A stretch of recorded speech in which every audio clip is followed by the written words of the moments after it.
merupakan segala bahan baik informasi, alat, atau teks yang disusun secara sistematis yang akan dikuasai oleh peserta didik dengan tujuan perencanaan dan penelaahan implementasi pembelajaran. Misalnya, buku pembelajaran, modul, bahan ajar audio, bahan ajar interaktif, dan sebagainya. Ada pula ruang lingkup bahan ajar menurut Hamdani tahun 2011, yaitu 1. Judul mata pelajaran, standar kompetensi, kompetensi dasar, indikator, dan tempat. 2. Petunjuk belajar. 3.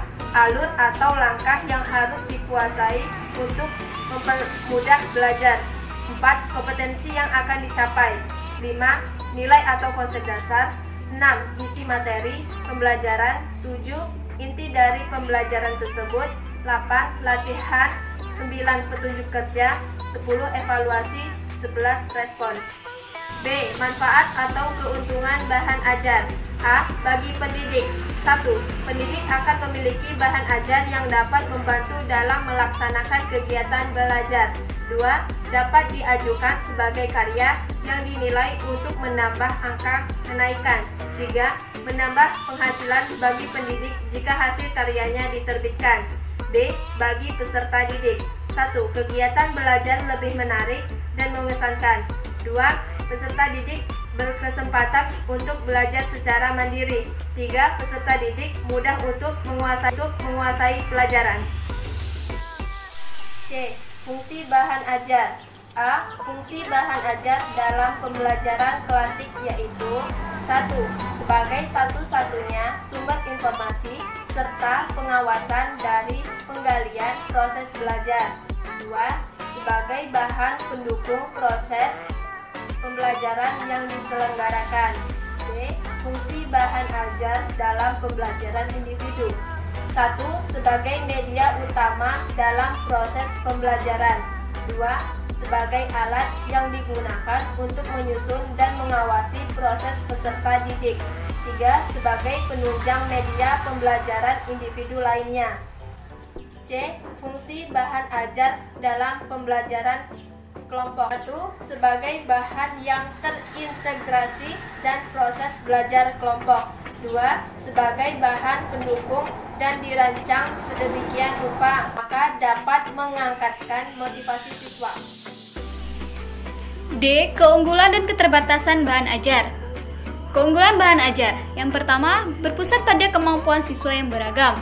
Yang kedua, memiliki kontrol terhadap pencapaian hasil belajar. Yang ketiga, memiliki relevansi dengan kurikulum dalam hal tujuan dan cara penyampaiannya. Keterbatasan bahan ajar. Yang pertama, membutuhkan keahlian tertentu dalam menyusun bahan ajar yang baik. Yang kedua, membutuhkan manajemen pendidikan yang berbeda dibanding pembelajaran konvensional. Yang ketiga, membutuhkan sumber belajar pendukung yang sangat mahal. E. Pengertian media pembelajaran. HT Huru menyatakan bahwa media pembelajaran adalah bahan, alat, atau teknik yang digunakan dalam kegiatan belajar mengajar dengan maksud agar proses interaksi, komunikasi, edukasi antara guru dan siswa dapat berlangsung secara tepat dan berdaya guna.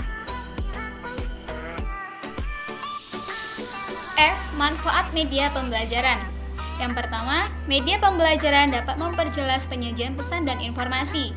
Yang kedua, media pembelajaran dapat meningkatkan dan mengarahkan perhatian anak. Yang ketiga, media pembelajaran dapat mengatasi keterbatasan indera, ruang, dan waktu. 4. Media pembelajaran dapat memberikan kesamaan pengalaman kepada siswa tentang peristiwa-peristiwa di lingkungan mereka. G. Fungsi media pembelajaran. Yang pertama, sebagai alat bantu dalam pembelajaran. Yang kedua, sebagai sumber belajar. Evaluasi pembelajaran membaca permulaan. 1. Pengertian evaluasi. Evaluasi secara etimologi berasal dari bahasa Inggris evaluation yang berarti value, yang secara harfiah dapat diartikan sebagai penilaian. 2. Membaca permulaan. Membaca permulaan merupakan tahapan proses belajar membaca bagi siswa sekolah dasar kelas awal.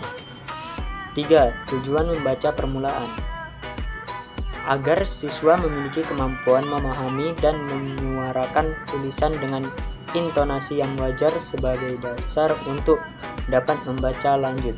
4. Metode pembelajaran membaca. Yang pertama, metode eja. Pembelajaran membaca permulaan. Dengan metode ini memulai pengajarannya dengan mengenalkan huruf-huruf secara alfabetis.